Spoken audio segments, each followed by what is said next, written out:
നമസ്കാരം. വിവാഹം കഴിക്കാൻ തയ്യാറായില്ല എന്നതുകൊണ്ട് മാത്രം ആത്മഹത്യാ പ്രേരണാകുറ്റം നിലനിൽക്കില്ലെന്ന് കോടതി.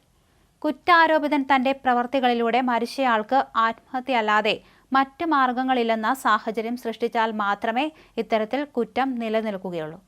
പെൺസുഹൃത്തിന്റെ ആത്മഹത്യയിൽ കർണാടക സ്വദേശിക്കെതിരെ ആത്മഹത്യാ പ്രേരണാകുറ്റം ചുമത്തി രജിസ്റ്റർ ചെയ്ത കേസിൽ തീർപ്പു കൽപ്പിച്ചുകൊണ്ടാണ് കോടതി ഇങ്ങനെ പറഞ്ഞത്. ജസ്റ്റിസുമാരായ പങ്കജ് മിത്തൽ, ഉജ്ജ്വൽ ഭുയാൻ എന്നിവരുടെ ബെഞ്ചിന്റേതാണ് നിരീക്ഷണം.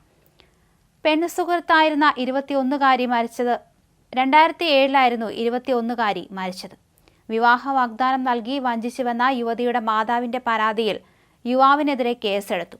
വിചാരണ കോടതി കുറ്റവിമുക്തനാക്കിയ സനാദിനെ ഹൈക്കോടതി ശിക്ഷിക്കുകയായിരുന്നു. വഞ്ചന, ആത്മഹത്യാ പ്രേരണാകുറ്റങ്ങളിൽ സനാദിനെ കുറ്റക്കാരനാണെന്ന് കർണാടക ഹൈക്കോടതി വിധിച്ചു. ഇതാണ് സുപ്രീം കോടതിയുടെ 2-അംഗ ബെഞ്ച് റദ്ദാക്കിയത്.